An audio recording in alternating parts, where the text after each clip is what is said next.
ಮಂಚಿಕೇರಿ ಅಂತ ಹೇಳಿ ಒಂದು ಊರಿದೆ. ಇಲ್ಲಿ ನಮ್ಮ ಸಿದ್ಧಿ ಜನಾಂಗದವರು ಇರುವಂತಹ ಜಾಗ ಇದು.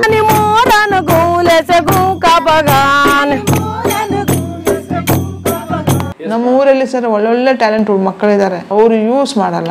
ಈಗಿನ ತಂದೆ ತಾಯಿಗೆ ಏನು ಗೊತ್ತಾ, ಸ್ಟಡಿ 91 ಇಂದ ಹಿಡಿದು 95 ತನಕ ಕರ್ನಾಟಕ ಸ್ಟೇಟ್ ಪೊಲೀಸ್. 40 ಮೆಂಬರ್ಸ್ ಅಲ್ಲಿ 120 ಮೆಂಬರ್ಸ್ ಅಷ್ಟೇ ಸೆಲೆಕ್ಷನ್ ಆಗಿರೋದು. ಆ 20 ಮೆಂಬರ್ಸ್ ಅಲ್ಲಿ ನಾನು ಒಬ್ಳು. ಜೂನಿಯರ್ ನ್ಯಾಷನಲ್ ಅಲ್ಲಿ ಫಸ್ಟ್ ಮೆಡಲ್ ಮಾಡಿದೆ, ರೆಕಾರ್ಡ್ ಕೂಡ ಆ ಟೈಮ್ ನಲ್ಲಿ. ಆಸ್ಟ್ರೇಲಿಯಾಗೆ ಹೋದಾಗ ಮೆಲ್ಬೋರ್ನ್ ಅಲ್ಲಿ 3 gold 2 silver 1 bronze, 10 note 20 note 10 ಆ ತರ 1,50,000. ನಾನು ಆಕ್ಚುಲಿ ಅಮೌಂಟೇ ನೋಡಿಲ್ಲ ಆ ಟೈಮಲ್ಲಿ.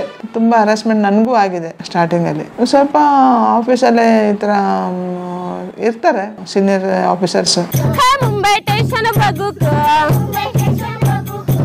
ಸ್ನೇಹಿತರೆ, ನಿಮ್ಗೆಲ್ರಿಗೂ ಗಂಡು ಮೆಟ್ಟಿನ ನಾಡು ಹುಬ್ಬಳ್ಳಿಗೆ ಆತ್ಮೀಯವಾದ ಸ್ವಾಗತ.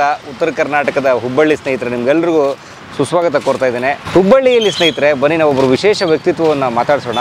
ಹೆಸರು ಕಮಲಾ ಸಿದ್ದಿ ಅಂತ ಹೇಳಿ. ಅವರು ನಮ್ಮ ಉತ್ತರ ಕನ್ನಡ ಜಿಲ್ಲೆಯ ಸಿದ್ದಿ ಜನಾಂಗದಿಂದ ಬಂದವರು. ಆದರೆ ಈಗ ನಮ್ಮ ಹುಬ್ಬಳ್ಳಿಯ ನೈಋತ್ಯ ರೈಲ್ವೆಯಲ್ಲಿ ತುಂಬಾ ಒಳ್ಳೆ ಹುದ್ದೆಯನ್ನು ಪಡ್ಕೊಂಡಿದ್ದಾರೆ. ಸೊ ಒಬ್ಬ ಕಾಡಿನ ಹೆಣ್ಣು ಮಗಳು, ಒಂದು ಟ್ರೈಬ್ ಹೆಣ್ಣು ಮಗಳು ರೈಲ್ವೆಯಲ್ಲಿ ಉದ್ಯೋಗಿಯಾದಂತಹ, ಅಲ್ಲಿ ನೌಕರಿ ಪಡ್ಕೊಂಡಂತಹ ಒಂದು ರೋಚಕವಾದ ಕಥೆ, ಇನ್ಸ್ಪಿರೇಷನಲ್ ಕಥೆ. ಅವ್ರಿಗೆ ಹೇಗೆ ಕೆಲಸ ಸಿಕ್ತು, ಅವರು ಹೇಗೆ ಓದಿದ್ರು, ಹೇಗೆ ಆ ಕಾಡಿನ ಆ ಅನುಭವ ಪಡೆದು ಕೂಡ ಅವರು ವಿದ್ಯಾವಂತರಾದರು ಅಂತ ಅನ್ನೋದನ್ನ ನಾವು ಕೇಳೋಣ. ಸ್ನೇಹಿತರೆ, ನಿಮ್ಗೆಲ್ರಿಗೂ ಕಮಲಾ ಸಿದ್ದಿ ಅವರ ಕಥೆಗೆ ಆತ್ಮೀಯವಾದ ಸ್ವಾಗತ, ಹುಬ್ಬಳ್ಳಿಗೆ ಸ್ವಾಗತ. ನಮಸ್ಕಾರ ಮೇಡಮ್. ನಮಸ್ಕಾರ ಸರ್, ಹೇಗಿದ್ದೀರಿ? ಚೆನ್ನಾಗಿದೆ ಸರ್. ನಾನು ಆಕ್ಚುಲಿ ಚೀಫ್ ಆಫೀಸ್ ಸೂಪರ್ಡೆಂಟ್ ಅಂತ ಎಲೆಕ್ಟ್ರಿಕಲ್ ಮೇಂಟೆನೆನ್ಸ್ ಆಫೀಸ್, ಇದು ರೈಲ್ವೆ ಸೌತ್ ವೆಸ್ಟರ್ನ್ ರೈಲ್ವೆ ಇದರಲ್ಲಿ ಇದ್ದೀನಿ. ರೈಲ್ವೇಸ್ ಅಲ್ಲಿ ಆಫೀಸಲ್ಲಿ ವರ್ಕ್ ಮಾಡ್ತಾ ಇದ್ದೀನಿ. ನಾನು ಆಕ್ಚುಲಿ 1995 ಗುಜರಾತಲ್ಲಿ ನಾನು ಜಾಯ್ನ್ ಆಗಿರೋದು. ಫಸ್ಟ್ ಭಾವನಗರ್ ಅಂತ, ಅಲ್ಲಿ 95 ಜುಲೈನಲ್ಲಿ 14 ಜುಲೈನಲ್ಲಿ ಜಾಯ್ನ್ ಆಗಿರೋದು. ಅದ್ರಗಿಂತ ಮೊದಲು ಪೊಲೀಸಲ್ಲಿ ಇದ್ದೆ ನಾನು, ಕರ್ನಾಟಕ ಸ್ಟೇಟ್ ಪೊಲೀಸು. 91 ಇಂದ ಹಿಡಿದು 95 ತನಕ ಕರ್ನಾಟಕ ಸ್ಟೇಟ್ ಪೊಲೀಸು. ಅದ್ರ ನಂತರ ನಾನು ಆ್ಯಕ್ಚುಲಿ ಅಂದರೆ ನಮ್ಮ ಡ್ಯಾಡಿಗೆ ಸ್ವಲ್ಪ ಪೊಲೀಸ್ ಅಂದರೆ ಇದಕ್ಕೆ ಬೇಡ ಅಂತ ಹೇಳ್ಕೊಂಡು ಅವರು ಅಬ್ಜೆಕ್ಷನ್ ಮಾಡ್ತಿದ್ರು. ನನಗೆ ಮೊದಲಿಂದ ನನಗೆ ಕಾಲ್ ಬರ್ತಾಯಿತ್ತು, ಬೇರೆ ಇನ್ಕಮ್ ಟ್ಯಾಕ್ಸ್ LICಲೆಲ್ಲ ಕಾಲ್ ಮಾಡ್ತಿದ್ರು. ಅದು 10th ಕಂಪ್ಲೀಟ್ ಆಗಿರಲಿಲ್ಲ. ನಮ್ಮ ಕೋಚ್ ಪುರುಷೋತ್ತಮ್ ರೈ ಸರ್ ಅಂತ, ಅವ್ರು ನನಗೆ ಬೇಡ 10th ಆದಮೇಲೆ ಒಳ್ಳೇದು ಅಂದರೆ ಈಗ PUನೆಲ್ಲ ಸಿಗುತ್ತೆ, ಬೇಡ ಕ್ಲರಿಕಲಲ್ಲಿ ಹೋಗು ಅಂತ. ಆವಾಗ ನನಗೆ ಗುಜರಾತಲ್ಲಿ ಕರೆದ್ರು, ನಾನು ಗುಜರಾತಿಗೆ ಸೇರಿಕೊಂಡೆ ರೈಲ್ವೇಸಲ್ಲಿ 1995. Yes sir, S. ನಾನು ಬೆಳೆದಿರೋದು ಉತ್ತರ ಕನ್ನಡ ಡಿಸ್ಟಿಕ್ಕು, ಕಾರವಾರ ಡಿಸ್ಟಿಕ್ಕು, ಯಲ್ಲಾಪುರ ತಾಲೂಕು, ಮಂಚಿಕೇರಿಯಲ್ಲಿ ಒಂದು ಸಣ್ಣ ಹಳ್ಳಿ ಚಿಕ್ಕೊತ್ತಿ ಅಂತ, ಅಲ್ಲೇ ನಂದು ಬಾಲ್ಯ ಎಲ್ಲ ಆಗಿರೋದು. ನಮ್ಮ ತಂದೆ ತಾಯಿಗೆ ನಾನು ಒಬ್ಬಳೇ ಹುಡುಗಿ, ಯಾರು ಮತ್ತೆ ಅಣ್ಣ ತಮ್ಮ ಯಾರೂ ಇಲ್ಲ, ತಂಗಿ ಯಾರೂ ಇಲ್ಲ, ಒಬ್ಬಳೇ ನಾನು. 1ನೇ ಕ್ಲಾಸಿಂದ 4th ತನಕ ಚಿಕ್ಕೊತ್ತಿ ಶಾಲೆಯಲ್ಲೇ ಬೆಳೆದಿರೋದು. ಆಮೇಲೆ ಹಾಸ್ಟೆಲಿಗೆ ಅಂದರೆ ಒಂದು ಮಂಚಿಗೆರೆಯಲ್ಲಿ ಒಂದು ಸಿದ್ಧಿವಿನಾಯಕ ಹಾಸ್ಟೆಲ್ ಅಂದರೆ ಶೆಡ್ಯೂಲ್ ಕಾಸ್ಟ್, ನಮ್ಮ ಕಾಸ್ಟ್ಗೊಂದು ಹಾಸ್ಟೆಲ್ ಓಪನ್ ಆಗಿತ್ತು. ಸೆಕೆಂಡ್ ಬ್ಯಾಚ್ ನಾನು. ಫಸ್ಟ್ ಬ್ಯಾಚ್ ಆಲ್ರೆಡಿ ಒಂದು ಬ್ಯಾಚ್ ಇತ್ತು, ಆ ಸೆಕೆಂಡ್ ಬ್ಯಾಚಲ್ಲಿ ನಾನು ಸೆಲೆಕ್ಷನ್ ಆಗಿರೋದು. 5th ಇಂದ 7th ತನಕ ಹಾಸನಿಗೆ ಸ್ಕೂಲ್ ಅಂತ ಮಂಚಿಕೆರೆಯಿಂದ ಸ್ವಲ್ಪ 1 ಕಿಲೋಮೀಟ್ರ್ ಒಳಗಡೆ ಹೋಗಬೇಕು, ಅಲ್ಲಿ ಹಾಸ್ಟೆಲ್ ಇದ್ದು ಅಲ್ಲಿಗೆ ಹೋಗ್ತಿದ್ವಿ ಸರ್. ಅಲ್ಲಿ ಬೆಳೆದಿರೋದು ನಾನು 7th ವರೆಗೂ ಸರ್. 7th ಇಂದ 8th ಒಂದು 15 ಡೇಸ್ಗಷ್ಟೇ ನಾನು ರಾಜರಾಜೇಶ್ವರಿ ಹೈಸ್ಕೂಲ್ ಅಂತ ಮಂಚಿಕೆರೆಯಲ್ಲಿ ಹೋಗ್ತಾ ಇದ್ದೆ. ಒಂದು ಸ್ಕೀಮ್ ಬಂತು, SAG ಸ್ಪೆಷಲ್ ಏರಿಯಾ ಗೇಮ್ಸ್ ಅಂತ. ಆಲ್ರೆಡಿ ಮೊದಲು ಸ್ವಲ್ಪ ಮಕ್ಕಳು ಸೆಲೆಕ್ಷನ್ ಆಗಿದ್ದರು. ಇದು ನಾನು ಸೆಕೆಂಡ್ ಬ್ಯಾಚ್ ನಾನು ಸೆಲೆಕ್ಷನ್ ಆಗಿರೋದು. ನಮಗೆ ದಿನ ಅಲ್ಲಿ ಒಂದು ಜಯಪ್ಪ ಕೋಚ್ ಅಂತ ಪಿ ಟೀಚರ್ ಇದ್ರು. ಆ್ಯಕ್ಚುಲಿ ರಾಜರಾಜ ಸ್ಕೂಲಲ್ಲಿ ಪಿ ಟೀಚರ್ ಅವರು. ಅಲ್ಲಿ ಅವರು ನಮ್ಗೆ ಟ್ರೈನಿಂಗ್ ಕೊಡ್ತಿದ್ರು, ಮಾರ್ನಿಂಗ್ ಸ್ವಲ್ಪ ಓಡಿಸೋದು ಆ ಥರ. ನಾನು ಸ್ಕೂಲಲ್ಲೆಲ್ಲ ಖೋ ಇದೆಲ್ಲ ಆಟ ಆಡ್ತಿದ್ದೆ. ನಾನು ರಾಜ್ಯ ಮಟ್ಟಕ್ಕೆ ಆವಾಗಲೇ ಹೋಗ್ತಿದ್ದೆ ನಾನು ಸ್ಕೂಲಲ್ಲೆಲ್ಲ.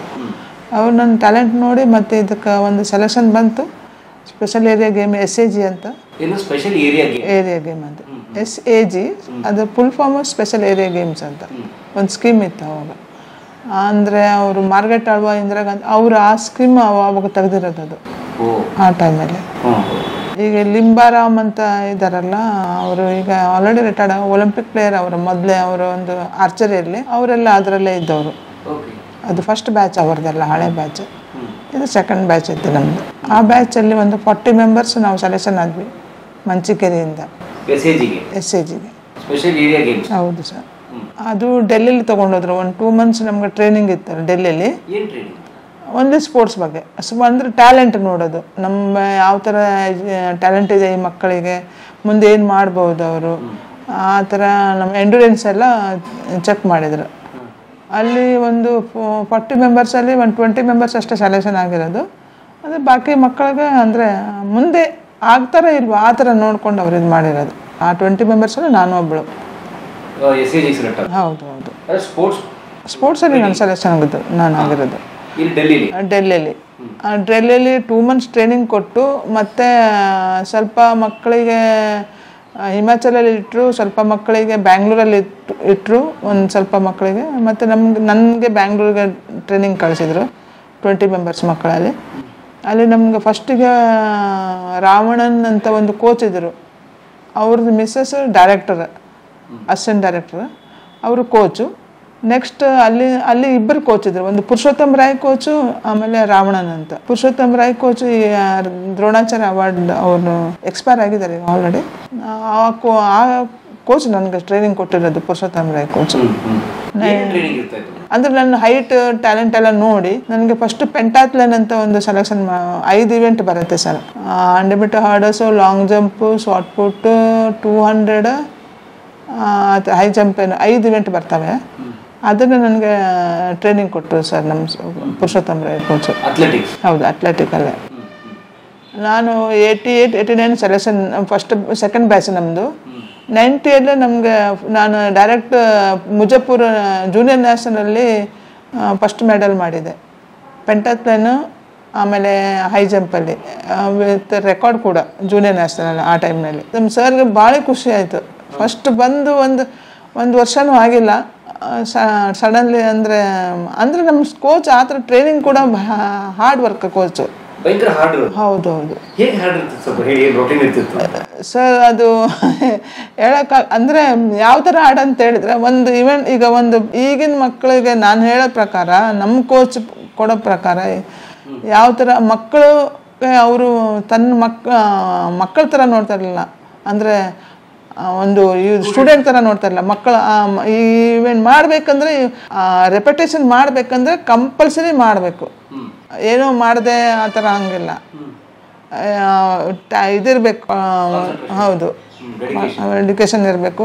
ಯಾರ ಹತ್ರನೂ ಮಾತಾಡೋಕೊಡ್ತಾರಿಲ್ಲ ನಮ್ಮ ಸರ್.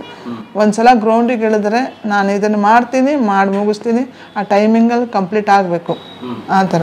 ಆದರೆ ಅಷ್ಟೇ ಪ್ರೀತಿನೂ ಮಾಡ್ತಿದ್ರು, ಹಂಗೇನಿಲ್ಲ ಈಗ ಹೊಡೆಯೋದು ಬಡಿಯೋದು ಹಾಗೇನಿಲ್ಲ. ಆದರೆ ಅವ್ರು ಹೇಳೋ ಮಾತಲ್ಲೇ ನಾವು ಇದು ಫಾಲೋ ಮಾಡ್ತಿದ್ವಿ. ಆ ಥರ ಟ್ರೈನಿಂಗ್ ಇತ್ತು.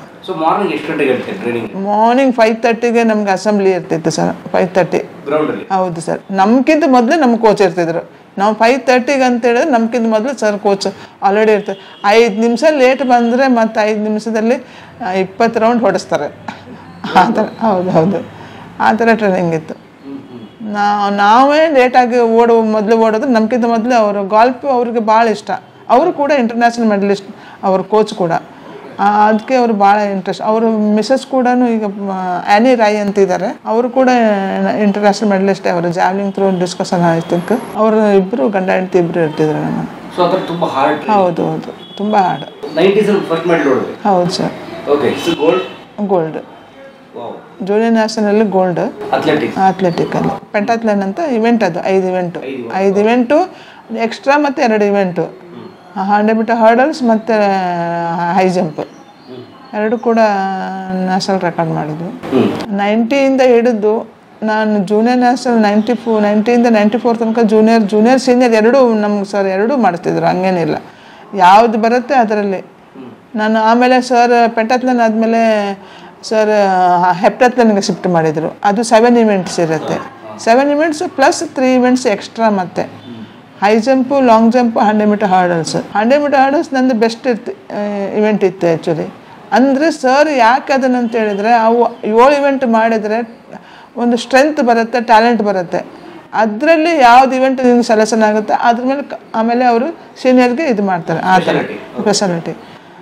ಆಮೇಲೆ ನಾನು 94ರಿಂದ ಹಿಡ್ಕೊಂಡು ಸರ್ ಹೇಳಿದರೆ ಹೆಪ್ಟಾಥ್ಲೈನಲ್ಲಿ ಬೇಡ, ನೀನು 100 ಮೀಟರ್ ಹರ್ಡರ್ಸ್ 400 ಹರ್ಡರ್ಸ್ ಮಾಡು ಅಂತ ಹೇಳಿದರು. 400 ಮೀಟರ್ ಹರ್ಡರ್ಸ್ ನನಗೆ ಆ್ಯಕ್ಚುಲಿ ಗೊತ್ತೇ ಇಲ್ಲ ಹರ್ಡರ್ಸ್ ಹೆಂಗೆ ಮಾಡ್ಬೇಕಂತ ಹೇಳ್ಕೊಂಡು. ಒಂದು ಸ್ಟೇಟ್ ಮೀಟ್ ಇತ್ತು ಸರ್ ಬ್ಯಾಂಗ್ಳೂರಲ್ಲಿ. ಸ್ಟೇಟ್ ಮೀಟಲ್ಲಿ ಸರ್ ಹೇಳಿದ್ರು ಓಡು ನೀನು. ಸರ್ ನಾನು ಹೆಂಗೆ ಫಿನಿಶಿಂಗ್ ಮಾಡಬೇಕು, ನನಗೆ ಅವೆಲ್ಲ ಬೇರೆಯವ್ರು ಓಡೋದು ನೋಡಿ ನನಗೆ ಇದು ಭಯ. ಆಮೇಲೆ ಯಪ್ಪ ನಾನು ಎಲ್ಲಿ ಬಿದ್ದು ಬಿಡ್ತೀನೋ ಅಂತ ಒಂದೇ ಹೇಳಿದ್ರು, ಹೋಗ್ತಾ ಇರೋ ಅಷ್ಟೇ, ಜಾಸ್ತಿ ಬೇಡ ಅಂತೇಳಿ. ನಾನು ಫಸ್ಟ್ ಇವೆಂಟ್ ನಾನು ಓಡಿದ್ದೀನಿ, 60 ಸೆಕೆಂಡಲ್ಲಿ ಹಾರ್ಡಸ್ ಕಂಪ್ಲೀಟ್ ಮಾಡಿದ್ದೀನಿ ಫಸ್ಟು. ಸರ್ ಅಷ್ಟು ಅವ್ರಿಗೆ ಗೊತ್ತಿದೆ ಚೆನ್ನಾಗಿ ಮಾಡಿದಾಳಂತ.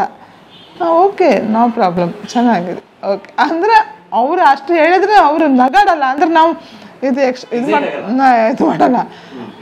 ಏನಪ್ಪ ಸರ್ ಹಿಂಗೆ ಹೇಳ್ತಾರೆ, ಅವ್ರು ಮಿಸಸ್ ಹೇಳಿದ್ರು, ಅವ್ರು ಹಂಗೆ ಕಣೆ ಹಂಗೆ ಹೇಳೋದು, ನೀನು ನೋಡು ಹೆಂಗಿದೆ ಅಂತಂದು. ಮನೆಗೆ ಹೋಗಿ ಅವ್ರು ಹೇಳಿದ್ರಂತೆ, ಅಪ್ಪ ಅವಳಿಗೆ ನಾನು ನೆನೆಸ್ಕೊಂಡೇ ಇಲ್ಲ, ಅವಳು ಹೆಂಗೆ ಓಡಿದ್ಲಪ್ಪ, ಅವಳು ಇಷ್ಟು ಚೆನ್ನಾಗಿ ಓಡಿದ್ದಾಳೆ ಅಂತ. ಸರ್ಗೆ ತುಂಬ ಖುಷಿಯಾಗಿ ಸರ್ ಮತ್ತೆ ನೆಕ್ಸ್ಟ್ ಡೇ ನನಗೆ ಮನೆಗೆ ಕರೆದು ಹೇಳಿದ್ರು, ತುಂಬ ಚೆನ್ನಾಗಿ ಮಾಡಿದ್ಯಾ ಕಮಲ, ನೀನು ತುಂಬ ಚೆನ್ನಾಗಿ ಮಾಡಿದ್ಯಾ ಅಂತ. ಹಾರ್ಡಸ್ ನಂದು ನೆಕ್ಸ್ಟ್. ಹೌದು ಹೌದು, ಒಂದು ಸರ್ ನಾನೇ ಫಸ್ಟು. ಆ್ಯಕ್ಚುಲಿ ಸೀನಿಯರ್ ಇದ್ದರು ಅದರಲ್ಲಿ. ಆಮೇಲೆ ಮಾಲಾ ಸಿದ್ದಿ ಅಂತ ಎಕ್ಸ್ಪೈರ್ ಆಗಿದ್ದಾರೆ ಪಾಪ ಅವರು ಇವರು ಕಾವ್ಯ ಅವ್ರದ್ರಲ್ಲಿ ಇದ್ದಾರಲ್ಲ, ಪಶ್ಚಿಮ ಘಟ್ಟ. ಭಯ ಆಗೋದಿಲ್ವಾ? ಅಯ್ಯೋ ನೆಮ್ಮದಿಯಾಗಿದ್ದೀವಿ, ಸಿಟಿ ಥರ ಸೌಂಡ್ ಇಲ್ಲ ಏನಿಲ್ಲ, ಹಕ್ಕಿಗಳ ಸೌಂಡ್ ಕೇಳ್ಕೊಂಡು ನೆಮ್ಮದಿಯಾಗಿದ್ದೀವಿ. ಅವ್ರದ್ದು ದೊಡ್ಡಮ್ಮನ ಮಗಳು ಅವಳು. ಮಾಲಾ ಸಿದ್ದಿ ಆ್ಯಕ್ಚುಲಿ ಫಸ್ಟ್ ಬ್ಯಾಚ್ ಅವ್ರದ್ದು. ಅವರು ಕೂಡ ನಮ್ಮ ಕೋಚ್ ಸ್ಟೂಡೆಂಟೇ ಅವರು. ಅವಳು ತುಂಬ ಚೆನ್ನಾಗಿ ಓಡ್ತಿದ್ಲು. ಅವಳು ಕೂಡ ನ್ಯಾಷನಲ್ ಮೆಡಲಿಸ್ಟ್ ಅವಳು. ಆ ಟೈಮಲ್ಲಿ ನಾನು ವಿದೌಟ್ ಪ್ರಾಕ್ಟೀಸ್ ನಾನು ಹಂಗೆ ಓಡಿರೋದು. ಮತ್ತು ಸರ್ ಕಂಟಿನ್ಯೂಸ್ ನನಗೆ 100 ಮೀಟರ್ ಹಾರ್ಡಸ್ ಮತ್ತು 400 ಮೀಟರ್ ಹಾರ್ಡಸ್ ನನಗೆ ಫಿಕ್ಸ್ ಆಗಿರೋದು. ನಾನು 1993 ಫಸ್ಟ್ ಇಂಟರ್ನ್ಯಾಷನಲ್ ನಂದು ಬಾಂಗ್ಲಾದೇಶ ಸ್ಯಾಪ್ ಗೇಮ್ ಅಂತ, SAF ಅಂತ ಸ್ಯಾಪ್ ಗೇಮು.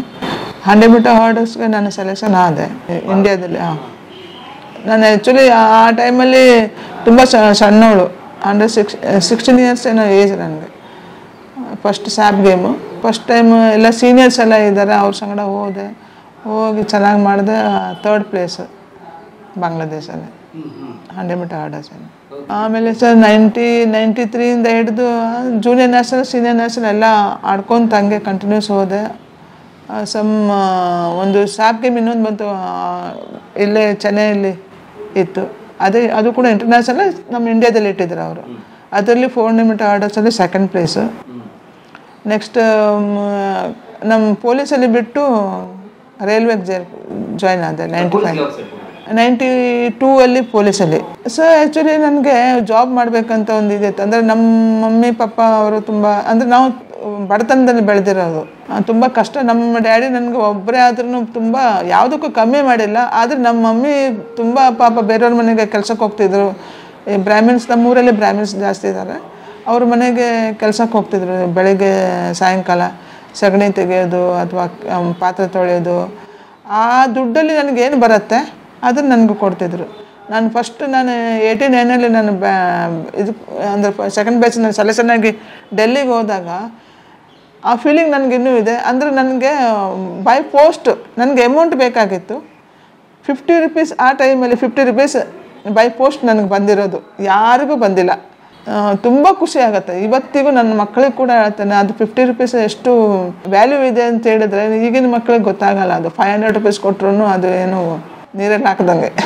ಅದು ಫೀಲಿಂಗ್ ಇತ್ತು ನನಗೆ. ನಮ್ಮ ಡ್ಯಾಡ್ ಅಂದರೆ ನನಗೆ ಜಾಬ್ ಮಾಡಬೇಕು ಅಂತ. ಆ್ಯಕ್ಚುಲಿ ನಮ್ಮ ಸರ್ ಹೇಳ್ತಿದ್ರು, ಬೇಡ ಇಷ್ಟು ಬೇಗ ಬೇಡ, ಸಣ್ಣವಳಿದ್ಯಾ ನೀನು, ಅಂದರೆ ಇನ್ನೂ ನನಗೆ ಫ್ಯೂಚರ್ ಇದೆ, ಬೇಗ ಜಾಬ್ ಮಾಡಿ. ನಮ್ಮ ಸರಲ್ಲಿ ಏನಂತಂದರೆ ಜಾಬ್ ಮಾಡಿಬಿಟ್ರೆ ಇವರು ಸ್ಪೋರ್ಟ್ಸ್ ಮಾಡೋದು ಬಿಟ್ಬಿಡ್ತಾರೆ, ಅಂದರೆ ಇದಾಗ್ಬಿಡುತ್ತೆ ಅಂತ. ನಾನು ಸರ್ಗೆ ಹೇಳಲೇ ಇಲ್ಲ ನಾನು ಆ್ಯಕ್ಚುಲಿ ಪೊಲೀಸಲ್ಲಿ ಜಾಯ್ನ್ ಆಗಿರೋದು. ಡೈರೆಕ್ಟ್ ನನಗೆ ನೋಡಿದ್ರು, ನನಗೊಬ್ಬರು ಹೇಳಿದ್ರು, ನೀನು ಪೊಲೀಸಲ್ಲಿ ಜಾಯ್ನ್ ಆಗ್ತೀಯಾ ಅಂತ. ಸರ್ ನಾನು ರೆಡಿ ಇದ್ದೀನಿ ಅಂತ ಡೈರೆಕ್ಟ್ ನಾನು ಪೊಲೀಸಲ್ಲಿ 1992 ಜಾಯ್ನ್ ಆಗಿಬಿಟ್ಟೆ. ಇಲ್ಲ ಈಗೆಲ್ಲ ತುಂಬ ಪ್ರಾಬ್ಲಮ್ ಏನಿಲ್ಲ. ಡೈರೆಕ್ಟ್ ನನಗೆ ಇದು ತೊಗೊಂಡು ಬಂದು ಲೆಟ್ರ್ ಕೊಟ್ಟರು, ಸೈನ್ ಮಾಡು. ರೈಲ್ವೆಯಲ್ಲಿ WPC ಅಂತ ಒಂದು ಇದಿರುತ್ತೆ, ಮಹಿಳಾ ಕಾನ್ಸ್ಟೇಬಲು. ಇನ್ನು ರೈಲ್ವೇಸ್ ಹಾಂ, ವುಮೆನ್ಸ್ ಕಾನ್ಸ್ಟೇಬಲ್. ಅಲ್ಲಿ ಕೂಡ ನಮಗೊಬ್ಬರು SP ಟ್ಯಾಗೂರ್ ಸರ್ ಅಂತ ಒಬ್ಬರು ಇದ್ದರು. ಅವರು ಕೂಡ ಈಗ ಕೊರೋನಾದಲ್ಲಿ ಎಕ್ಸ್ಪೈರ್ ಆಗಿದ್ದಾರೆ. ಅವ್ರು ನನಗೆ ತುಂಬ ಹೆಲ್ಪ್ ಮಾಡಿದ್ದಾರೆ. ಅಂದರೆ ನಾನಂದರೆ ಭಾಳ ಇಷ್ಟ ಅವ್ರಿಗೆ. ನಾನು ಎಲ್ಲಿ ಹೋದ್ರೂ ಸರ್, ನಾನು ಆಲ್ ಇಂಡಿಯಾ ರೈಲ್ವೆಯಿಂದ ಹಿಡಿದು ನಾನು ಇಂಟರ್ನ್ಯಾಷನಲ್ ಅವ್ರದ್ದು world police and fire games ಕೂಡ ನಾನು ಕರ್ಕೊಂಡು ಹೋಗಿದ್ದಾರೆ ಅವರು ಇದರಿಂದನೇ ನಾನು ಹೋಗಿರೋದೆಲ್ಲ ಇದರಿಂದ. ಆ ಟೈಮಲ್ಲಿ ನನಗೆ ಆ್ಯಕ್ಚುಲಿ ಚಿಕನ್ ಬಾಕ್ಸ್ ಆಗಿತ್ತು. ನಾನು ಹೋಗೋಕ್ಕೆ ನನಗೆ ಇದೇ ಇಲ್ಲ, ಆ ಥರ ಚಿಕನ್ ಬಾಕ್ಸ್ ಆಗಿತ್ತು. ನಾನು ಕದ್ದಿ ಮುಚ್ಚಿ ಆ್ಯಕ್ಚುಲಿ ನಮಗೊಂದು ರೂಮಲ್ಲಿ ಇಟ್ಟಿದ್ರು ಅಂದರೆ ಸಾಯಿ ಹಾಸ್ಟೆಲಲ್ಲಿ ಕದ್ದಿ ಮುಚ್ಚಿ ನನಗೆ ಯಾರಿಗೂ ಹೇಳಿದ್ರೆ ನಾನು ಬೆಳಗ್ಗೆ 5 ಗಂಟೆಗೆ ಎದ್ದು ಪ್ರಾಕ್ಟೀಸ್ ಮಾಡ್ತಿದ್ದೆ. ಅಂದರೆ ನನಗೆ ಹೋಗಬೇಕು ಆಲ್ ಇಂಡಿಯಾ ರೈಲ್ವೆ ಇದಕ್ಕೆ ಹೋಗ್ಬೇಕು, ಡಿಪಾರ್ಟ್ಮೆಂಟ್ಗೆ ಹೋಗ್ಬೇಕು ಅಂತ ಹೇಳ್ಕೊಂಡು ಒಂದು ಇದಿತ್ತು. ಪಂಜಾಬಲ್ಲಿ ಸೆಲೆಕ್ಷನ್ ಇತ್ತು, ಹೋಗಿ ಡೈರೆಕ್ಟ್ ಕೊಟ್ಟೆ, ಸೆಲೆಕ್ಷನ್ ಆಯಿತು. Old police and fire games in Melbourne ಆಸ್ಟ್ರೇಲಿಯಾದಲ್ಲಿ. ಅಲ್ಲಿಗೆ ನನಗೆ ಆ್ಯಕ್ಚುಲಿ ಆ ಟೈಮಲ್ಲಿ ದೇವೇಗೌಡ ಸರ್ ಮುಖ್ಯಮಂತ್ರಿ ಇದ್ದರು ಕರ್ನಾಟಕದಲ್ಲಿ. 1,50,000 ಅಮೌಂಟ್ ರಿಲೀಸ್ ಆಗಬೇಕಾಗಿತ್ತು. ಆ ಟೈಮ್ ಯಾರಿಗೂ ಇಷ್ಟು ವರ್ಷದಲ್ಲಿ ಯಾರಿಗೂ ರಿಲೀಸ್ ಮಾಡಿಲ್ಲ. ನಮ್ಮ ಟ್ಯಾಗೂರ್ ಸರ್, ಹೌದು, ನಮ್ಮ ಟ್ಯಾಗೂರ್ ಸರ್ ಇಲ್ಲ ಇನ್ನು ಕರ್ಕೊಂಡು ಹೋಗ್ಲೇಬೇಕಪ್ಪ, ನಮ್ಮ ಕರ್ನಾಟಕದಿಂದ ಒಂದು ಒಳ್ಳೆ ಮೆಡ್ಲ್ ತಂದೆ ತರ್ತಾಳೆ ಅಂತ ಅವ್ರಿಗೆ ಗೊತ್ತಿತ್ತು. ಅವ್ರು ನನಗೆ ಕರ್ಕೊಂಡು ಹೋದ್ರು, ಇದು ಮಾಡಿದರು, ರೆಕಮೆಂಡೇಶನ್ ಮಾಡಿದರು, ಅಮೌಂಟ್ ರಿಲೀಸ್ ಮಾಡಿದ್ರು. ಆ ಟೈಮಲ್ಲಿ ಸರ್ ಆ್ಯಕ್ಚುಲಿ ಈಗೆಲ್ಲ ಚೆಕ್ಕು ಅದು ಇದು ಇಲ್ಲ, ಆ ಟೈಮಲ್ಲಿ ಅಮೌಂಟ್ ನಾನು ಆ್ಯಕ್ಚುಲಿ ಅಮೌಂಟೇ ನೋಡಿಲ್ಲ. ಆ ಟೈಮಲ್ಲಿ ಕ್ಯಾಶು 10ರ ನೋಟು, 20ರ ನೋಟು, 10 ಆ ಥರ ಟೇಬಲ್ ತುಂಬ 1,50,000. ಅದು ಆ್ಯಕ್ಚುಲಿ ಚಿಕನ್ ಬಾಕ್ಸ್ ಆದಾಗ ನಂಗೆ ಡೈರೆಕ್ಟ್ ಫ್ಲೈಟಲ್ಲಿ ಇಲ್ಲಿಂದ ಡೆಲ್ಲಿ ಕರ್ಕೊಂಡು ಹೋದರು. ನಾನು ಹತ್ತಿರೋದು ಫಸ್ಟ್ ಟೈಮ್ ಫ್ಲೈಟ್, ನನ್ನ ಕಿವಿ ಎಲ್ಲ ನೋಯ್ತಾ ಇತ್ತು ಫಸ್ಟ್ ಟೈಮ್. ನಾನು ಡೆಲ್ಲಿಗೆ ಹೋಗಿ ಇಳಿದಿದ್ದೀನಿ. ಇಳಿದ ಕೂಡಲೇ ಆ ಅಮೌಂಟು ನನಗೆ ಕೊಟ್ಟು ಕಳಿಸಿದ್ದಾರೆ ಅವರು. ಅಲ್ಲಿ IG ಸರ್ ಬೈದುಬಿಟ್ರು, ಯಾರು ನನಗೆ ಇಷ್ಟಲ್ಲ ಅಮೌಂಟು ಫ್ಲೈಟಲ್ಲಿ ಕೊಟ್ಟು ಕಳಿಸಿರೋದು ಆ ಟೈಮಲ್ಲಿ. ಸರ್ ನನಗೇನು ಸರ್ ಮುಜೆ ತೋ ಕುछ ಮಾಲೂಮ್ ನೀ, ನಾನು ಹಿಂದಿ ಮಾತಾಡಿದೆ, ಸರ್ ಮುಜೆ ಕುछ ಮಾಲೂಮ್ ನೀ ಸರ್ನೇ ದಿಯಾ ಅಂತ. ಅಷ್ಟು ದುಡ್ಡು ಹೆಂಗೆ ತೊಗೊಂಡು ಬಂದೆ ನೀನು, ನಿನಗೆ ಹೆಂಗೆ ಅನ್ನಿಸ್ತು, ನಿನಗೆ ಹೆಂಗೆ ನೀನು ಎಣಿಸಿದೇನು? ಇಲ್ಲ ಸರ್ ನಾನೇನು ಎಣಿಸಿಲ್ಲ, ನನಗೆ ಎಲ್ಲ ಕಟ್ ಹಿಂಗೆ ಹಾಕಿ ಕೊಟ್ಟಿದ್ರು. ಡೆಲ್ಲಿಗೆ ಹೋಗಿರೋದು ಅವರೆಲ್ಲ ಅದೇ ಅಮೌಂಟ್ ಅವ್ರು ಇಟ್ಕೊಂಡು, ಅಂದರೆ ನಿನ್ನ ಹತ್ರ ಆಗಲ್ಲ ಇದು ಫ್ಲೈಟ್ ಅಂದರೆ ಹೋಗೋದು ಬರೋದು ಫ್ಲೈಟ್ದು 20,000, ಊಟದ್ದು 10,000, ಆಮೇಲೆ ಆ ಥರ ಅಮೌಂಟ್ ಎಲ್ಲ ಡಿಸ್ಟ್ರಿಬ್ಯೂಷನ್ ಮಾಡಿಕೊಟ್ಟಿದ್ರು. ಮತ್ತು 20,000 ಅಮೌಂಟ್ ಇತ್ತು. ಆ ಅಮೌಂಟು ಅಂದರೆ ಅವ್ರು ಹೇಳಿದರು, ಅಮ್ಮ ದುಡ್ಡು ಉಳಿಯುತ್ತೆ, ಆ ದುಡ್ಡಿಂದ ನೀನು ಏನು ಬೇಕಾದ್ರೂ ತೊಗೊಳ್ಬೋದು, ಸ್ಪೈಕ್ಸ್ ನಿಂದು ಏನು ನಿನಗೆ ಕಿಟ್ ಏನು ಬೇಕಾಗತ್ತೆ ಎಲ್ಲ ತೊಗೊಂಡ್ಬಿಡು ಅಂತೇಳಿ ಹೇಳಿದರು. ಆ ಟೈಮಲ್ಲಿ ಅಷ್ಟು ಐಡಿಯಾ ಇಲ್ಲ ಯಾವ ಥರ ಹೋಗಿದೆ. ಎಲ್ಲ ಎರಡು ಸ್ಪೈಕ್ಸ್ ತೊಗೊಂಡೆ, ಆಮೇಲೆ 2 ಟ್ರ್ಯಾಕ್ ಸೂಟ್ ತೊಗೊಂಡೆ, ಬಾಕಿ 10,000 ತೊಗೊಂಡ್ಬಂದು ವಾಪಸ್ ಕೊಟ್ಟೆ. ನಮ್ಮ ಸರ್ ಬೈದ್ಬಿಟ್ರು, ಅಮೌಂಟ್ ಯಾವಾಗಲೂ ಕೊಡಬಾರ್ದು ಗೌರ್ಮೆಂಟ್ಗೆ ಅಂತ ಹೇಳ್ಕೊಂಡು. ನಮ್ಗೆ ಐಡಿಯಾ ಇಲ್ಲಲ್ಲ, ಏನು ಬೇಕಾದ್ರೆ ಇನ್ನೂ ತೊಗೊಳ್ಬೋದಾಗಿತ್ತಲ್ಲ ಸರ್, ನಾನು ಏನು ತೊಗೊಳ್ಬೇಕು, ನನಗೆ ಈ ಟೈಮಲ್ಲಿ ಆದರೆ ನಾವು ಏನಾದ್ರು ಮಾಡ್ಬೋದು. ಆ ಟೈಮಲ್ಲಿ ಸಣ್ಣ ಮಕ್ಕಳು ನಮ್ಗೇನು ಐಡಿಯಾ ಇರುತ್ತೆ ಸರ್, ನಾವು ಸಣ್ಣದೇನಿರುತ್ತೆ ಆ ಥರ ತೊಗೊಂಡು. ಅಲ್ಲಿ ಆಸ್ಟ್ರೇಲಿಯಾಗೆ ಹೋದಾಗ ಮೆಲ್ಬೋರ್ನಲ್ಲಿ 100 ಮೀಟರ್ ಹರ್ಡರ್ಸಲ್ಲಿ 1 ಗೋಲ್ಡ್, ಹೈ ಜಂಪಲ್ಲಿ ಸಿಲ್ವರ್, 400 ಮೀಟರ್ ಹರ್ಡರ್ಸಲ್ಲಿ ಗೋಲ್ಡ್, 400 ಮೀಟರ್ ಹರ್ಡರ್ಸ್ ಅಲ್ಲ 400 ಮೀಟರ್ ಫ್ಲ್ಯಾಟ್, ಆಮೇಲೆ 4x400 relay gold, 4x100 metre relay gold, 3 gold, 2 silver, 1 bronze ಆಸ್ಟ್ರೇಲಿಯಾದಲ್ಲಿ. 1995ನೇ ನಾವು ಹೋಗಿದ್ದ ವರ್ಷ. ಜಾಯಿನ್ ಆಗಿದ್ದು ಮೊದಲೇ ಇದನ್ನು ಮಾಡಿ ಆಮೇಲೆ ರೈಲ್ವೆ ಹೋದೆ. ಹೌದು ಸರ್. ಆ್ಯಕ್ಚುಲಿ ನಮಗೆ ಟ್ಯಾಗೂರ್ ಸರ್ ಏನಿದ್ರು, ನಿನಗೆ ನಾನು ಒಂದು ಸ್ಟಾರ್ ಕೊಡಿಸ್ತೀನಿ, ಸ್ಟಾರ್ ನಿನಗೆ, ಯಾಕಂದ್ರೆ ನೀನು ಕಾನ್ಸ್ಟೇಬಲಲ್ಲಿ ಇದೆಯಾ. ನನಗೆ ಆ್ಯಕ್ಚುಲಿ ಪಂಜಾಬ್ ಪೊಲೀಸಲ್ಲಿ ಕರೀತಾ ಇದ್ರು ಡೈರೆಕ್ಟ್. ಅಲ್ಲಿ ಏನು ಗೊತ್ತಾ ಸರ್, ಒಂದು ಕಾನ್ಸ್ಟೇಬಲಲ್ಲಿ ಯಾವಾಗಲೂ ಇಡಲ್ಲ, ಒಂದು ಸ್ಟಾರ್ ಕೊಟ್ಟೆ ಇದು ಮಾಡ್ತಾರೆ. ನಮ್ಮ ಸರ್ಗೆ ಇಲ್ಲ, ನಮ್ಮ ಒಳ್ಳೆ ಇದಿದ್ದಾಳೆ, ಟ್ಯಾಲೆಂಟ್ ಇದ್ದಾಳೆ, ನಾನು ಬಿಟ್ಕೊಡಲ್ಲ ಅಂತ ಸರ್ ಭಾಳ ಟ್ರೈ ಮಾಡಿದರು. ದೇವೇಗೌಡ ಸರ್ ಕೊಡ್ತೇನೆ ಅಂತ ಲಾಸ್ಟಿಗೆ ಫೈಲೆಲ್ಲ ಮೂಮೆಂಟ್ ಆಗಿತ್ತು. ಸರ್ ಒಂದೇ ಹೇಳಿದರು, ನೀನು ಕೊಟ್ಟಿಲ್ಲ ಅಂದರೆ ನೀನು ಬಿಟ್ಟು ಹೋಗು ಅಥವಾ ನಾನು ಬಿಟ್ಟು ಹೋಗ್ತೇನೆ ಅಂತೇಳಿ. ಅಂದರೆ ಸ್ಟೂಡೆಂಟ್ಗೆ ಭಾಳ ಅವರು ಇನ್ಕ್ರೀಸ್ ಭಾಳ ಕೊಡ್ತಿದ್ರು. ನಾನು ರೈಲ್ವೇಸ್ಗೆ ಬಿಟ್ಟು ಹೋಗ್ಬಿಟ್ಟೆ. ಅವರು ಕೂಡ ಪೊಲೀಸ್ ಬಿಟ್ಟು ವಾರ್ತಾ ಇಲಾಖೆಯಲ್ಲಿ ಅದರಲ್ಲಿ ಜಾಯ್ನ್ ಆದರು ಸರ್. ಹಾಂ ಹೌದು. ಹಾಂ ಹೌದು. 95 ನಾನು ಬಿಟ್ಟು ಆಮೇಲೆ ರೈಲ್ವೆದಾಗ ಜಾಯ್ನ್ ಆದರೆ ಜೂನಿಯರ್ ಕ್ಲರ್ಕ್. ಹಾಂ ಆಫೀಸ್ ವರ್ಕ್. ಅಲ್ಲಿ 95 96 ಜೂನಿಯರ್ ಏಷ್ಯನ್ ಗೇಮಲ್ಲಿ ಪಾರ್ಟಿಸಿಪೇಟ್ ಮಾಡಿದೆ, ಮೆಡಲೇನು ಸಿಕ್ಕಿಲ್ಲ. ಆಮೇಲೆ 96 all India railway athletic meet in ಡೆಲ್ಲಿಯಲ್ಲಿ 100 metre orders first, 400 metre orders first. Continues ಹಾಗೆ ಮಾಡ್ಕೊತ ಹೋದೆ sir. 97 old railway in London 100 metre orders third continues. ಹಾಗೆ 2000 ತನಕ ಸ್ಪೋರ್ಟ್ಸ್ ಮಾಡಿ ಮ್ಯಾರೇಜ್ ಆದೆ. ನಮ್ಮ ಹಸ್ಬೆಂಡ್ ಕೂಡ ಅವರು ಕೂಡ ನ್ಯಾಷನಲ್ ಮೆಡಲಿಸ್ಟೇ. ಅವರು ಫಸ್ಟ್ ಬ್ಯಾಚ್. ಆ್ಯಕ್ಚುಲಿ ಫಸ್ಟ್ ಬ್ಯಾಚಲ್ಲಿ ನಮ್ಮ ಮನೆಯವ್ರ ಅಕ್ಕ ಕೂಡ ಇದ್ದಾರೆ, ಮೇರಿ ಸಿದ್ದಿ ಅಂತ. ಅವರು ಕೂಡ ನ್ಯಾಷನಲ್ ಮೆಡಲಿಸ್ಟೇ. ಅವ್ರಿಗೆ ಆ್ಯಕ್ಚುಲಿ ನಮ್ಮ ಮಾವ, ಆ್ಯಕ್ಚುಲಿ ನನಗೆ ಸಿಸ್ಟರ್ ಇರಲ್ಲ, 7 ಸಿಸ್ಟರ್ ಇರಲ್ಲ. ನಮ್ಮ ಮನೆಯವ್ರು ಒಬ್ಬರೇ, ಒಂದೇ ಹುಡುಗ, 7 ಜನ ಅಕ್ಕ ತಂಗಿಗಳವರು. ಒಳ್ಳೆ ಪರ್ಫಾರ್ಮೆನ್ಸಲ್ಲಿದ್ದರು ನಮ್ಮ ಸಿಸ್ಟರ್ ಇಲ್ಲ ಕೂಡ. ಆದರೆ ನಮ್ಮ ಮಾವ ಮ್ಯಾರೇಜ್ ಮಾಡಿ ಅವ್ರ ಲೈಫ್ ಅಂದರೆ ಅವ್ರದ್ದೊಂದು ಇದಿರುತ್ತಲ್ಲ, ಏಮ್ ಸೆಟ್ಲ್ ಮಾಡಿದ್ರು. ನಮ್ಮ ಮನೆಯವ್ರು ಕೂಡ ಫಸ್ಟ್ ಬ್ಯಾಚೇ ಅವರು. ಹೌದೌದು, ಅವರು ಮಿಂಗಲ್ ಸಿದ್ದಿ ಅಂತ. ಹಾಂ, ನಮ್ಮ ಆ್ಯಕ್ಚುಲಿ ಲವ್ ಮ್ಯಾರೇಜು. ಹಾಸ್ಟೆಲಲ್ಲಿ ಅಲ್ಲಿ ಅಷ್ಟು ಸ್ಟ್ರಿಕ್ ನಮ್ಮ ಸರ್, ಅಷ್ಟು ಸ್ಟ್ರಿಕ್ ಇದ್ರೂ ನಮ್ಮ ಹಳೆಯ ಕಂಠೀರವ ಸ್ಟೇಡಿಯಂ ಇತ್ತು ಸರ್. ಈಗ ಮಾಡಿಫಿಕೇಶನ್ ಮಾಡಿ ಎಲ್ಲ ಇದು ಮಾಡಿದಾರಲ್ಲ. ಅವಾಗ ಒಂದು ಹಾಸ್ಟೆಲಲ್ಲೇ ಈ ಕಡೆ ಹುಡುಗರು ಈ ಕಡೆ ಹುಡುಗರಿದ್ರು, ಆ ಥರ ಇತ್ತು. ಅವರು ಫಸ್ಟ್ ಆಲ್ರೆಡಿ ಅವರು ಮೊದಲೇ ಬ್ಯಾಚ್ ಹೋಗಿದ್ರು. ನಮ್ಮ ಕೋ ಸ್ಟೂಡೆಂಟೇ ಅವರು ಕೂಡ ಫಸ್ಟ್ ಬ್ಯಾಚ್ನವರು. 2000.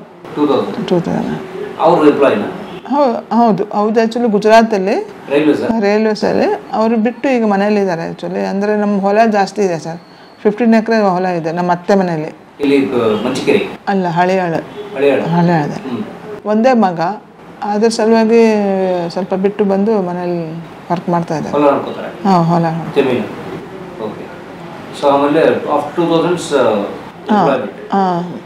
2000 ಬಿಟ್ಟೆ. 2003 ಫಸ್ಟ್ ಮಗು ನನಗೆ 2 ಹುಡುಗಿಯರು. ಫಸ್ಟ್ ಹುಡುಗಿ ಹೆಸರು ಪ್ರತೀಕ್ಷಾ ಅಂತ, 2003 ಒಂದು, 2006 ಒಂದು ನಿಮಿಕ್ಷಾ ಅಂತ. ಅವರಿಬ್ಬರು ಸ್ಪೋರ್ಟ್ಸ್ ಮ್ಯಾನೇ.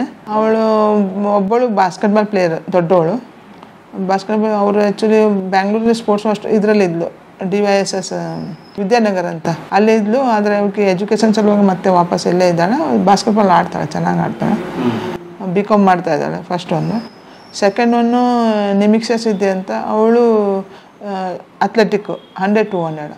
ಅವಳು ಜೂನಿಯರ್ ಎಲ್ಲ ಮೆಡಲಿಸ್ಟ್ ಮಾಡಿದ್ದಾಳೆ ಸರ್, ಜೂನಿಯರ್ ನ್ಯಾಷನಲ್ಗೆಲ್ಲ ಹೋಗಿದ್ದಾಳೆ.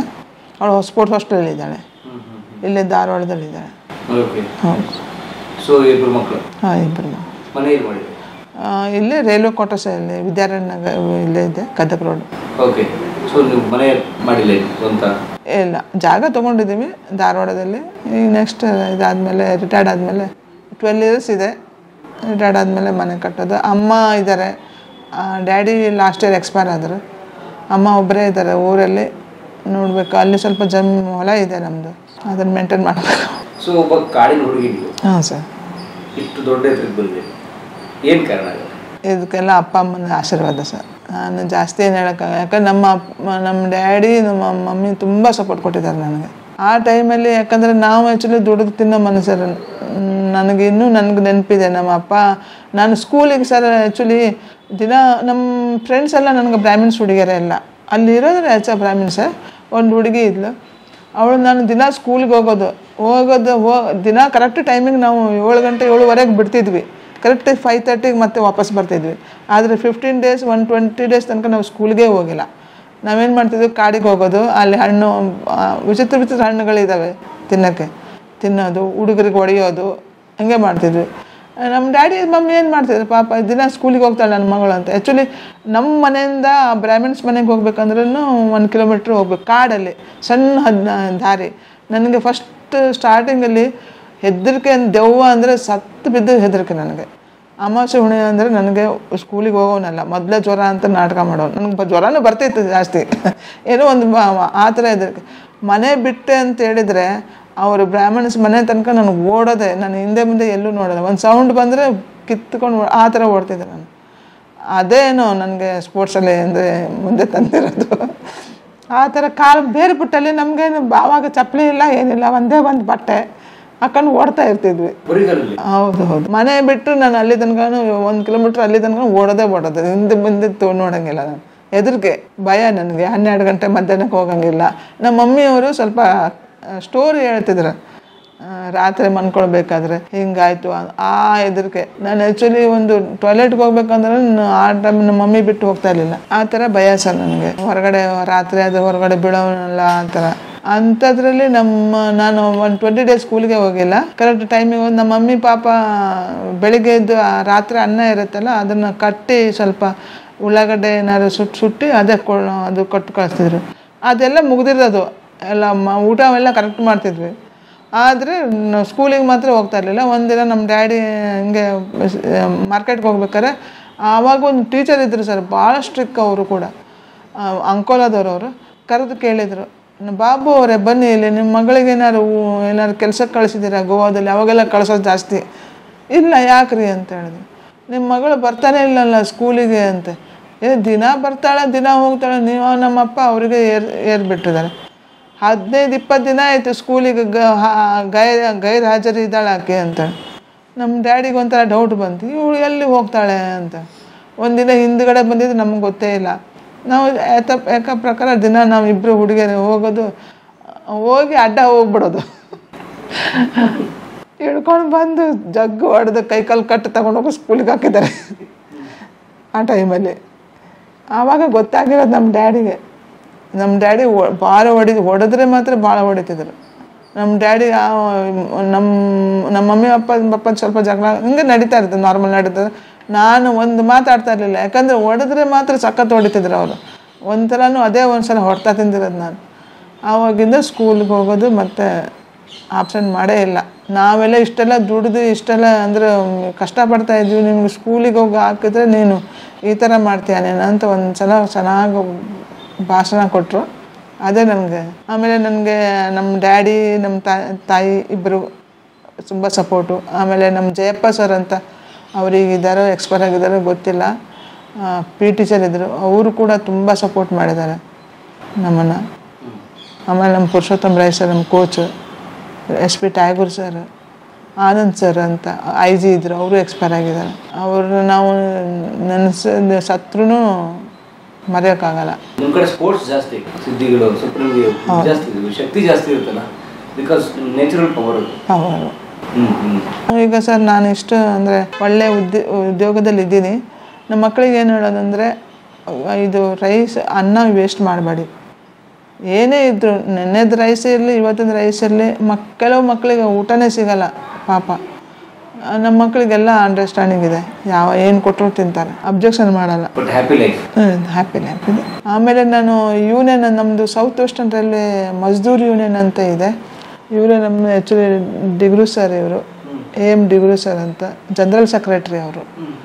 ನಮ್ಮಲ್ಲಿ ಈಗ ರೈಲ್ವೇಸಲ್ಲಿ ಏನಾದ್ರು ಪ್ರಾಬ್ಲಮ್ಸ್ ಭಾಳ ಇರ್ತವೆ, ಹರಾಸ್ಮೆಂಟು ಅದು ಇದು. ಅದಕ್ಕೆ ಅವರು ಜನರಲ್ ಸೆಕ್ರೆಟ್ರಿ ಇದ್ದಾರೆ. ಅವರು ಡೆಲ್ಲಿಯಲ್ಲಿ ಎಲ್ಲ ಮೆಂಬರ್ ಇದ್ದಾರೆ. ಅವ್ರ ಕೆಳಗಡೆ ನಾವು ಡಿವಿಷನ್ ಸೆಕ್ರೆಟ್ರಿ ಇಲ್ಲಿ ಅದು ಕೂಡ ವರ್ಕ್ ಮಾಡ್ತೀವಿ.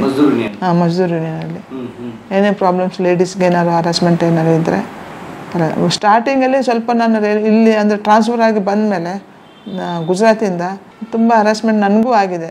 ಸ್ಟಾರ್ಟಿಂಗಲ್ಲಿ ಸ್ವಲ್ಪ ಆಫೀಸಲ್ಲೇ ಈ ಥರ ಇರ್ತಾರೆ ಸೀನಿಯರ್ ಆಫೀಸರ್ಸ್, ಸ್ವಲ್ಪ ಕೆಟ್ಟದಾಗಿ ಮಾತಾಡೋದು, ಹರಾಸ್ಮೆಂಟ್ ಮಾಡೋದು ತುಂಬ ಹತ್ತಿದ್ದೀನಿ ತುಂಬ. ಆಮೇಲೆ ಒಬ್ಬರು ಹೇಳಿದರು ಯೂನಿಯನಲ್ಲಿ ಸೇರ್ಕೊ ಅಂತ ಹೇಳ್ಕೊಂಡೆ.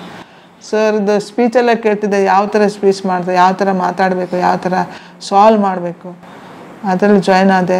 ನನಗೆ ತುಂಬ ಅವರು ಕೂಡ ಒಂದು ನಮ್ಮ ತಂದೆಯ ಸ್ಥಾನದಲ್ಲಿದ್ದರೆ ನನಗೆ ನೋಡ್ತಾರೆ, ಈಗಲಾದ್ರೂ ತುಂಬ ಹೆಲ್ಪ್ ಮಾಡ್ತಾರೆ. ಹೌದು, ಚೆನ್ನಾಗಿದೆ ಸರ್. ಯೂತ್ಗೆ ನಾನು ಹೇಳೋದೇನಂತ ಹೇಳಿದರೆ, ಈಗಿನ ಜನ್ರೇಷನಲ್ಲಿ ಎಲ್ಲಿ ನನಗೆ ಈಗ ಎಲ್ಲರೂ ಸ್ಪೋರ್ಟ್ಸ್ಗೆ ನನಗೆ ಇದು ಕರೀತಾರೆ ಗೆಸ್ಟ್ ಆಫ್ ಆನರ್ ಅಂತ. ನಾನು ಹೇಳೋದೇನಂತೇಳಿ ಕೆಟ್ಟ ಚಟಗಳನ್ನು ಬಿಟ್ಬಿಡಿ. ಇದು ಗುಟ್ಕ, ಸಿಗರೇಟು ಅವೆಲ್ಲ, ಒಳ್ಳೆ ಫುಡ್ಡನ್ನು ಊಟ ಮಾಡಿ, ಹೊರಗಡೆದೇನು ತಿನ್ನಬೇಡಿ ಜಾಸ್ತಿ. ಯಾಕಂದರೆ ಈಗ ಹಲವಾರು ರೋಗಗಳು ಹರಡಿದ್ದಾವೆ. ಅದಕ್ಕೆಲ್ಲ ನಾವೇನು ಅಂದರೆ ಜಾಸ್ತಿ ಅವಾಯ್ಡ್ ಮಾಡಬೇಕು. ಈ ಜೊಮ್ಯಾಟೊ ಅದು ಇದು ಆರ್ಡ್ರ್ ಮಾಡಿ ತಿಂತಾರೆ, ಅದರಲ್ಲಿ ತುಂಬ ಕೆಮಿಕಲ್ ಇದೆ ಸರ್. ಮನೇಲಿರೋದೇನು ಏನು ರೊಟ್ಟಿ ಏನು ಚಪಾತಿ ಏನು ಕೊಡ್ತಾರಲ್ಲ ಅದನ್ನು ತಿನ್ನಿ, ಅದು ನಿಮಗೆ ಹೆಲ್ತ್ ಒಳ್ಳೇದು ಮಾಡುತ್ತೆ. ಅದೇ ಹೇಳೋದು, ಜಾಸ್ತಿ ಮೊಬೈಲಲ್ಲಿ ಎಡಿಟ್ ಆಗಬೇಡಿ. ಮೊಬೈಲ್ ಬೇಕು, ಬೇಡ ಅಂತಿಲ್ಲ, ಎಷ್ಟು ಬೇಕೋ ಅಷ್ಟೇ ಯೂಸ್ ಮಾಡಬೇಕು. ಇಂಟರ್ನೆಟಲ್ಲಿ ಜಾಸ್ತಿ ಒಳಗಡೆ ಹೋಗಬೇಡಿ. ಈಗಿನ ಮಕ್ಕಳಿಗೆ ಹೇಳಿದರೆ ಅರ್ಥ ಆಗಲ್ಲ. ಜಾಸ್ತಿ ನಾನೇನು ಹೇಳೋದು ಅವಾಯ್ಡ್ ಮಾಡೋದಂದ್ರೆ ಅದೇ ಅವಾಯ್ಡ್ ಮಾಡಿ ಅಂತ. ಗಾಡಿ ಓಡಿಸ್ಬೇಕಾದ್ರೆ ಚೆನ್ನಾಗಿ ನೋಡ್ಕೊಂಡು ಊಟ ಮಾಡಿ. ಈಗ ನಾವು ಇಷ್ಟು ಬೆಳೆಸಿರ್ತೀವಿ ಮಕ್ಕಳನ್ನ, ಒಂದು 5 ನಿಮಿಷದಲ್ಲಿ ಕೈ ಎಷ್ಟು ಫೀಲ್ ಆಗುತ್ತೆ ಹೇಳಿ ಸರ್. ಅವರಂತೂ ಹೋಗ್ಬಿಡ್ತಾರೆ ಬಿಡಿ, ಇದ್ದವ್ರು ಹೆಂಗೆ ಫೀಲ್ ಮಾಡ್ಕೊತಾರೆ. ನಾವು ಎಷ್ಟು ಕಷ್ಟಪಟ್ಟು ದೊಡ್ಡದು ಮಾಡಿರ್ತೀವಿ ನೋಡ್ಕೊಂಡು ಇದನ್ನು ಹೆಲ್ಮೆಟೆಲ್ಲ ಹಾಕ್ಕೊಂಡು ಇದು ಮಾಡಿ. ನಮ್ಮ ಊರಲ್ಲಿ ಸರ್ ಒಳ್ಳೊಳ್ಳೆ ಟ್ಯಾಲೆಂಟ್ ಇದ್ದಾರೆ ಸರ್, ಅವರು ಯೂಸ್ ಮಾಡಲ್ಲ. ಈಗಿನ ತಂದೆ ತಾಯಿಗೆ ಏನು ಗೊತ್ತಾ, ಸ್ಟಡಿ. ನಾನೇನು ಹೇಳ್ತೀನಿ, ಈಗ ನಮ್ಮಲ್ಲಿ ST ಕಾಸ್ಟ್ ಬೇಡ ಐ ಥಿಂಕ್ 2003 2001 ನಮ್ಗೆ ಇದಾಯಿತು. ಅದಕ್ಕಿಂತ ಮೊದಲೇ ನಮಗೆ ST ಇರಲಿಲ್ಲ. ಹೌದು, ಈಗ ಅದು ಒಂದು ಕೊಟ್ಟಿದ್ದಾರೆ. ಒಳ್ಳೆ ಈಗ ಗೌರ್ಮೆಂಟ್ ಏನು ಹೇಳುತ್ತೆ ಅಂತ ಹೇಳಿದ್ರೆ ಒಳ್ಳೆ ಒಂದು ಇದು ಫೆಸಿಲಿಟಿ ಕೊಟ್ಟಿದೆ. ನ್ಯಾಷನಲ್ ಇಂಟರ್ನ್ಯಾಷನಲ್ ಮಾಡಿದರೆ ಅವಾರ್ಡು ಅವೆಲ್ಲ ಭಾಳ ಇದ್ದಾವೆ. ಅದನ್ನೆಲ್ಲ ನೀವು ಯೂಸ್ ಮಾಡಿ ಅಲ್ಲ, ಯಾಕೆ ನೀವು ಸುಮ್ಮನೆ ವೇಸ್ಟ್ ಮಾಡ್ತೀರ? ಒಳ್ಳೊಳ್ಳೆ ಟ್ಯಾಲೆಂಟ್ ಹುಡುಗ ಈಗೆಲ್ಲ ಮೊದಲಿನ ಥರ ಇಲ್ಲ ಸರ್. ಸ್ಕೂಲಲ್ಲಿ ಊಟ ಕೊಡ್ತಾರೆ, ಸೈಕಲ್ ಕೊಡ್ತಾರೆ, ಪ್ರತಿಯೊಂದು. ನಾವು ಹೋಗ್ಬೇಕಾದ್ರೆ 2-3 ಕಿಲೋಮೀಟ್ರ್ ನಡ್ಕೊಂಡು ಹೋಗ್ತಿದ್ವಿ. ಈಗೆಲ್ಲ ಫೆಸಿಲಿಟಿ ಇದೆ, ಅದನ್ನು ತಾವು ಯೂಸ್ ಯಾಕೆ ಮಾಡ್ಕೊಳ್ಳಿ ಅಂತ ಹೇಳೋದು. ನಿಮ್ಮ ತಂದೆ ತಾಯಿಗೆ ಒಂದು ಇದು ಕೊಡಿ. ಅಟ್ಲೀಸ್ಟ್ ನಿಮ್ಮ ಕಾಲ ಮೇಲೆ ನೀವು ನಿಂತಿರಿ. ನಿಮಗೆ ಹುಡುಗಿಯರಿಗಂತೂ ನಾನು ಸ್ಪೆಷಲಿ ಏನು ಹೇಳೋದಂದ್ರೆ ಒಂದು 500 ರೂಪಾಯಿನಾದ್ರು ಗಳಿಸೋದಷ್ಟು ಕೆಲಸ ಮಾಡಬೇಕು. ಇನ್ನೊಬ್ಬರ ಮೇಲೆ ಡಿಪೆಂಡ್ ಇರಬಾರ್ದು. ಈಗ ಗಂಡ ದುಡ್ಡು ಈಗಿಂದು ಏನು ಫ್ಯೂಚರ್ ಹೆಂಗಿರುತ್ತೆ ಅಂತ ಹೇಳೋಕ್ಕಾಗಲ್ಲ. ಒಂದು ಅಂಗನವಾಡಿ ಟೀಚರ್ ಆದರೂ ಕೂಡ ಅದಕ್ಕೆ ವ್ಯಾಲ್ಯೂ ಇರುತ್ತೆ. ನಿಂದು ಅಂತ ಒಂದು ಬಟ್ಟೆ ಹಾಕ್ಕೊಳ್ಳೋಕ್ಕೆ ಒಂದು ದುಡ್ಡು ಕೊಡೋಷ್ಟು ವ್ಯವಸ್ಥೆ ಇರುತ್ತೆ ಅಲ್ವಾ ಸರ್? ಅದನ್ನು ನಾನು ಹೇಳೋದು. ಟೈಮ್ ಕರೆಕ್ಟಾಗಿ ಯೂಸ್ ಮಾಡ್ಕೊಂಡು ಬೆಳಿಬೇಕು. ಹೌದು, ಬೆಳಿಬೇಕು ಸರ್. ಸೊ ನಿಮ್ಮ ಜೊತೆಗೆ ತುಂಬ ಜನ ಸಿದ್ಧಿ ಹುಡುಗಿಯರಿದ್ರು. ಹೌದು ಸರ್. ಅವ್ರು ಯಾರು ಮಾಡೋಕ್ಕಾಗಿರೋದು ಮಾಡಿದ್ರು ಗೊತ್ತಾಯ್ತು. ನಿಮ್ಮ ಏಜ್ನವರು, ನಿಮ್ಮ ಜೊತೆಗಿದ್ದ ಹೆಣ್ಮಕ್ಳು ಎಷ್ಟೋ ಜನ ಏನು ಸ್ವಲ್ಪ ಹಾಗೆ ಹೋಗಿರ್ತಾರೆ, ಬಟ್ ನೀವು ನೆಕ್ಸ್ಟ್ ಲೆವೆಲ್ಗೆ ಹೋಗಿದ್ದೀರಿ. ಹೌದು ಸರ್. ನಮ್ಮ ಗ್ರೂಪಲ್ಲಿ ಈಗ ಮಾಲಾ ಸಿದ್ಧಿ ಅವರು ಎಕ್ಸ್ಪೈರ್ ಆಗಿದ್ದಾರೆ ಪಾಪ. ಕ್ಯಾನ್ಸರ್ ಆಗಿ ಅವರು ಎಕ್ಸ್ಪೈರ್ ಆಗಿದ್ದು 3-4 ಇಯರ್ಸ್ ಆಯಿತು. ಅವರಿಗೆ ಆವಾಗ ಪೊಲೀಸಲ್ಲಿ ಕರೆದ್ರು ಸರ್, ಭಾಳ ಕರೆದ್ರು ಅವ್ರಿಗೆ. ಅವರೇ ಅವಾಯ್ಡ್ ಮಾಡಿದರು. ಅವ್ರೀಗ ಮಾಡಿದಿದ್ರೆ ಆ್ಯಕ್ಚುಲಿ ಅವ್ರು ಎಕ್ಸ್ಪೈರ್ ಆದ ಅವ್ರ ಪೆನ್ಷನ್ನಾರು ಅವ್ರ ಮಕ್ಕಳಿಗೆ ಯಾರಿಗಾರು ಒಬ್ಬರಿಗೆ ಅವ್ರ ಮಕ್ಕಳಿಗೂ ಜಾಬ್ ಸಿಗ್ತಿತ್ತು. ಯಾವುದೋ 2 ಹುಡುಗಿಯರು 1 ಹುಡುಗ ಇದ್ದಾರೆ. 2 ಹುಡುಗಿಯರು ಮದುವೆ ಆಗಿದ್ದಾರೆ, ಹುಡುಗ ಇದ್ದಾನೆ. ಆ ಜಾಬ್ ಅವ್ರಿಗೆ ಸಿಗ್ತಿತ್ತಲ್ಲ, ಹಾಂ ಸೇಫ್ ಇರ್ತಿತ್ತು. 2 ಹುಡುಗಿಯರ್ದು ಮದುವೆ ಆಗಿದೆ. ಹುಡುಗ ಪಾಪ ನನಗೂ ಗೊತ್ತಿಲ್ಲ, ಅವ್ರ ಅಜ್ಜಿ ಸಂಗಡ ಇದ್ದಾನ ಜಾಸ್ತಿ ನನಗೆ ಅಟ್ಯಾಚ್ಮೆಂಟ್. ಹೌದು ಸರ್. ಅಲ್ವಾ? ಯಾಕಂದ್ರೆ ಸ್ಪೋರ್ಟ್ಸ್ ತುಂಬ ವರ್ಷ ಆಡುತ್ತೆ, 10 ವರ್ಷ ಮುಗಿದೋಗುತ್ತೆ. ಹೌದು. ನನಗೆ ಆ್ಯಕ್ಚುಲಿ ನಮ್ಮ ಹಸ್ಬೆಂಡ್ ಮನೆ ಕಡೆಯಿಂದ ಸ್ವಲ್ಪ ಸ್ಟಾರ್ಟಿಂಗೆ ಅಂದರೆ ಇಲ್ಲಿ ಬಂದ ಮೇಲೆ ಹೇಳಿದ್ದು, ಇಲ್ಲ ನಮಗೆ ಹೊಲ ಜಾಸ್ತಿ ಇದೆ, ಬಿಟ್ಬಿಡು ಜಾಬ್ ಅಂತ ಹೇಳಿದರು. ನಾನು ಅದಕ್ಕೆ ಅಗ್ರಿ ಆಗಿಲ್ಲ. ಯಾಕಂದರೆ ನಮ್ಮ ತಂದೆ ತಾಯಿ ನನಗೆ ಕೊಡಿಸಿರೋದಿದು ಜಾಬು. ನನಗೆ ಒಂದು ಹಂತಕ್ಕೆ ನಿಲ್ಲಿಸಿರೋದೇ ನಮ್ಮ ತಂದೆ ತಾಯಿನ. ಏನು ಬಿಟ್ಟರು ನನ್ನ ಜಾಬ್ ಬಿಡಲ್ಲ ಅಂತ. ನೀವು ಕಲಾ ಮಾಧ್ಯಮದಲ್ಲಿ ಈಗಾಗಲೇ ಗಮನಿಸಿದ್ದೀರಿ, ನಮ್ಮ ಮಂಚಿಕೇರಿಯಲ್ಲಿ ವಾಸ ಇರುವಂತಹ ಸಿದ್ಧಿ ಜನಾಂಗದ ಬದುಕು ಹೇಗಿದೆ, ಅವರ ಕುಟುಂಬಗಳು ಹೇಗಿದ್ದಾವೆ, ಅವರ ಆಚಾರ ವಿಚಾರಗಳು, ಅವ್ರ ಲೈಫ್ ಸ್ಟೈಲ್ ಎಲ್ಲವನ್ನ ನಾವು ಒಂದು 10-12 ಎಪಿಸೋಡ್ಗಳಲ್ಲಿ ತೋರಿಸಿದ್ವಿ. ಪೇಟೆ ಥರನೇ ಆಗ್ಬಿಟ್ಟದೆ ಈಗ. ಇದು ಅಂದರೆ ಮನೆಗಳು ಸಿಕ್ಕಾಪಟ್ಟೆ ಅದು ಅಲ್ಲ, ಮೊದಲಿದ್ದು ಕಾಡು. ಈಗ ಕಡಿಮೆ ಆಗಿದೆ ಕಾಡು, ಸ್ವಲ್ಪ ಕಡಿಮೆ ಆಗಿದೆ. ಸೊ ಪ್ರಜಾವಾಣಿಯಲ್ಲಿ ಇತ್ತೀಚೆಗೆ ಕಮಲಾ ಸಿದ್ಧಿ ಅವರ ಸಂದರ್ಶನ ಬಂದಿತ್ತು, ನೋಡಿ ನಾವು ಸಂತೋಷ ಆಯಿತು. ಅದಕ್ಕೆ ನಂಬರ್ ತೊಗೊಂಡು ನಾವು ಬಂದು ಇಲ್ಲಿ. ಭಾಳ ಧನ್ಯವಾದ ಮೇಡಮ್ ತಮಗೆ. ನನಗನ್ಸುತ್ತೆ ಒಂದು ಟ್ರೂ ಇನ್ಸ್ಪಿರೇಷನ್ ನೀವು, ಬಹಳ ಟ್ರೂ ಇನ್ಸ್ಪಿರೇಷನ್ ಮೇಡಮು. ಯಾಕೆಂತಂದರೆ ಒಬ್ಬ ಹಳ್ಳಿಗಾಡಿನ ನೀವು ಈ ಕಾಲಕ್ಕೆ ನೀವು ಮಂಚಿಕೇರಿಗೆ ಹೋದರೆ ಅದೊಂದು ಕಗ್ಗಾಡೋದು. ಆದರೆ ಇವರು 89-90ನಲ್ಲಿ ಸ್ಪೋರ್ಟ್ಸಿಗೆ ಸೆಲೆಕ್ಟ್ ಆಗಿ ಆ ಸ್ಪೋರ್ಟ್ಸ್ ಕೋಟಾದಲ್ಲಿ ತರಬೇತಿ ಪಡ್ಕೊಂಡು ದೊಡ್ಡ ಹಂತಕ್ಕೆ ಏರಿದಾಗ ಅದು ಇನ್ನೂ ದಟ್ಟವಾದ ಕಾಡು. ಆದರೆ ಆ ಕಾಡಿಂದ ಬಂದಂಥ ಹೆಣ್ಣುಮಗಳು ಇರುವ ಅವಕಾಶವನ್ನು ಸರ್ಕಾರಗಳು ಅಥವಾ ಇತ್ಯಾದಿ ಸಂಸ್ಥೆಗಳು ಒದಗಿಸಿದ ಅವಕಾಶವನ್ನು ಬಳಸ್ಕೊಂಡು ತಮ್ಮ ಶ್ರಮ ಪ್ರತಿಭೆಯನ್ನು ಹಾಕಿ ದೊಡ್ಡ ಹಂತಕ್ಕೆ ಹೋಗಿ ರೈಲ್ವೆ ಮೇಲೆ ಕೆಲಸ ಹುಡ್ಕೊಂಡು ಕುಟುಂಬಗಳನ್ನು ಚೆನ್ನಾಗಿ ಸಾಕ್ಕೊಂಡಿದ್ದಾರಲ್ಲ, ಇದಕ್ಕಿಂತ ದೊಡ್ಡ ಇನ್ಸ್ಪಿರೇಷನ್ ಮೋಟಿವೇಶನ್ ಏನು ಬಗ್ಗೆ ಹೇಳಿ. ಹಾಗಾಗಿ ಬಾಳುವವನಿಗೆ ಒಂದೇ ಮಾತು ಅಂತ ಹೇಳ್ತಾರಲ್ಲ, ಹಾಗಾಗಿ ಭಾಳ ಧನ್ಯವಾದ ಮೇಡಮ್ ತಮ್ಮ ಸಮಯ ನಮ್ಗೆ ಕೊಟ್ಟಿದ್ದಕ್ಕೆ. ಸೊ ಅವರು ಬ್ಯುಸಿ, ಅವ್ರ ಆಫೀಸಿಗೆ ಬಂದ್ವಿ. Thank you so much.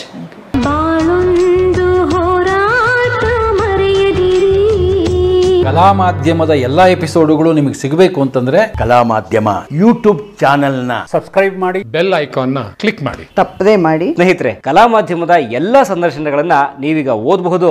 www.kalamadhyama.com ಈ ವೆಬ್ಸೈಟ್ಗೆ ವಿಸಿಟ್ ಮಾಡಿ ಇಂಟರ್ವ್ಯೂಗಳನ್ನು ಓದಿ. ಓದುವ ಸಂಸ್ಕೃತಿ ಹೆಚ್ಚಾಗಲಿ. ಧನ್ಯವಾದ.